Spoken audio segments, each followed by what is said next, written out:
Welcome back to another round of Cinephile Maniacs. Glista is off doing a sex change, so I'm sitting here with Balint Karpati.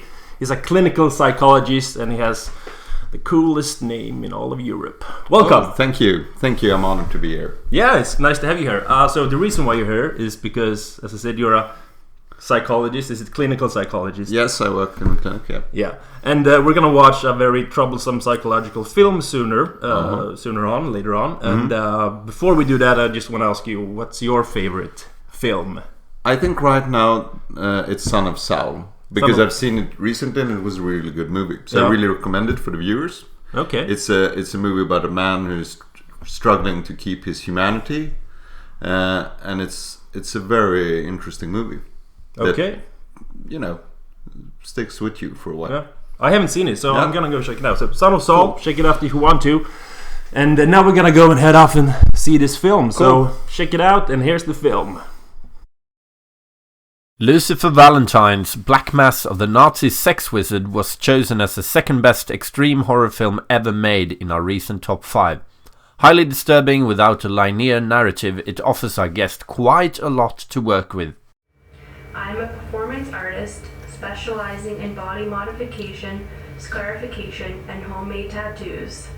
If you are inclined or at risk of committing any harmful or antisocial acts, please do not watch this movie and seek professional help immediately.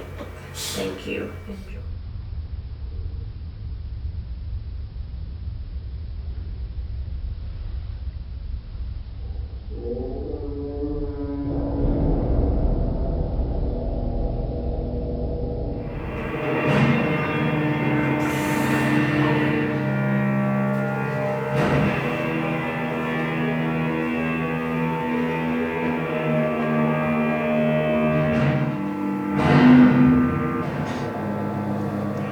I'm back from my sex change operation, which I did solely for the purpose of having a chance of being in Lucifer Valentine's film. So Lucifer, if you want my soul, get in touch. And I watched the entire film Black Mass of the Nazi Sex Wizard with Balint and Frey. And we're not going to review it. We're going to talk about the psychological aspects and make an analysis of some of the aspects of it. So my first question, Balint, is in the beginning of the film there was a disclaimer saying that do not watch this movie if you suffer from any mental instability. Yeah. So is there a chance of this film actually triggering a psychosis? I don't know if that's the right word, but psychosis or anything. I don't think so, but I think that the truth is that it could inspire you to do some of the things that is in the movie. And I think that these disclaimers do not work in reality as good. And I think, the people can get inspired to, do the things that they do in the movie, which is... Take a leak. Yeah, but take a leak is perhaps not the biggest problem in this movie. It's a lot of self-mutilation. It's a lot of bulimic activity going on. It's a lot of puking.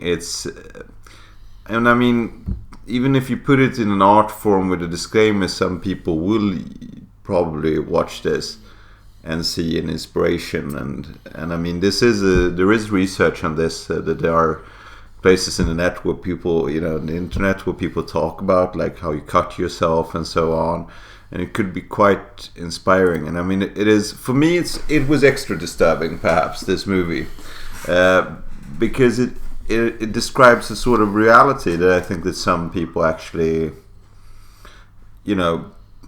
doing it not in this artsy way with cannibalism involved is, quite unusual, I guess, but So is it dangerous? Is this film dangerous? I don't think. It's sort of dangerous because I mean, to do these acts of self-harm and so can be dangerous. If somebody, I mean, if you cut yourself in the thigh, you can actually commit suicide by accident. That's a Dutch band, by the way.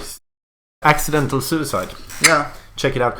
Sorry about that. Leading into the next question. So this is a story about hallucination pre-suicide. What do you think about the authenticity of this depiction? Well, I don't think that this is not very realistic. I must say that it's. I don't think that people. It's a tricky question. I mean, it's the director's version of what he thinks might be a hallucination before suicide. But I don't think that. I think it's quite complex. I think it's more of a movie. And I don't really believe that people who commit suicide usually have this sort of fantasies going on. No, neither do I. And I don't think that necessarily there's anything in the movie was really on the topic of suicide. It was more like self-mutilation, bulimia, sex, BDSM in some sort of like very gore way. I'm not sure that the BDSM community loves this movie either, because it is a bit over the top. Neither do I. Okay, so I had a friend who was actually, but we're not friends anymore, who was also a psychologist, and he once told me that the reason why I can handle movies that are filled with anxiety, we can talk about Haneke, we can talk about some great Swedish films that have been made, and laugh about it, was because I have so little anxiety in my own life. I have a very healthy life philosophy derived from Dostoevsky and stuff like that. So my question for you is, who watched this kind of movie and likes it if you detach the artistic value in it? I mean, this is this sort of like catharsis thing that your friend, I guess, was referring to. I mean, I believe in this, but I'm not sure. I mean, Haneke somewhat more perhaps. I mean, it's arts in a philosophical way with a story. Well, this movie, I think that a lot of people watches this movie actually have quite a lot of I wouldn't say psychological problems, but definitely some agony and things going on. So it's not really. I'm not sure that this thesis that your friend, the other psychologist, has is valid for this movie. We just got an email from Emily in Paris, and she is asking, did you like the film? Well, I did not. I thought that I was invited here to watch Annie Hall or something like cozy, and that I would have like an easy time, and I was quite shocked, and I thought the movie was very disturbing. I thought that it was also like the artsy things in it, such as the dialogue, the swastikas, and it was provoking in a more like a juvenile, mediocre way. And that these like other scenes that makes this movie unique, the brain eating and so on, the pissing in the skull that has been totally mutilated by people already eating half of the contents. I mean, it's vulgar in a way that is so over the top and provoking. And when you watch this for 1 hour, I mean, I was really surprised that in the beginning I think that I was quite disgusted, and then it was like this, like, yeah, what are they gonna do now? Yes. Are they gonna puke or piss? Okay, do you have an interpretation? Because obviously it's a symbolical film. Yeah, it is a symbolical film, but I think that if I'm gonna be like really mean, perhaps it's a film that is made just to provoke. That I don't really think that this like deep symbolism, perhaps it's important for them to the director and his friends to say like, oh, we really made like almost a Tarkovsky movie now. But it's not a Tarkovsky movie. It's a provoking, vulgar movie that actually could be dangerous, as we were speaking to, and inspire people to do things. Perhaps not eat your friend's brain. That's not. I don't think that's like. But like this self-cutting thing it's serious stuff that I don't really joke about. Now I've joked a bit about the movie because it goes so much over the top that I feel that I'm obliged to joke a bit. But it's a disturbing movie. It's a movie that I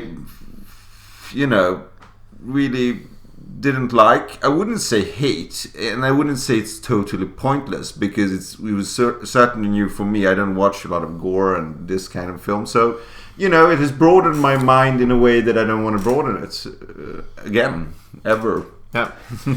Okay, so the final question is the director Lucifer Valentine. This is the only film you've seen, I guess. Yeah. But is there a diagnosis for him? I'm not sure. I mean, it's always hard to diagnose somebody you haven't met. Or I wouldn't say it's hard, it's impossible. But let's speculate. I guess that he makes money on the movie. Perhaps he's very content with what he's doing. I doubt it. Alright, you doubt it. Alright, so perhaps he's, a person with some small issues and like a bit of a support club, and he's a popular guy there for making like these extreme movies. And then it's quite functional, isn't it, in his own way? Yeah. If you would ask me to like diagnose the movie, I would say that the movie has a lot of issues and the people in them. If we, but it's so self-evident that I don't really think that you need a psychologist to pick apart and find the like. What you should... I mean, is there one frame in this movie that you can't set a diagnose on? Well, I don't think so. I work as a journalist. Okay, so a freelance film critic. Okay, Balint, thank you for joining us today. It was very interesting to hear your views. Thank you. Perhaps we can have you back, and I would love to be back for Annie Hall, perhaps. Annie Hall, or something more like, or Son of Saul, or some Disney movie. Yes. Okay, so if you enjoyed the show, don't forget to support us at Patreon and subscribe to our YouTube channel. It's very, very important, at least for YouTube. Okay, so see you next time, and have a nice day.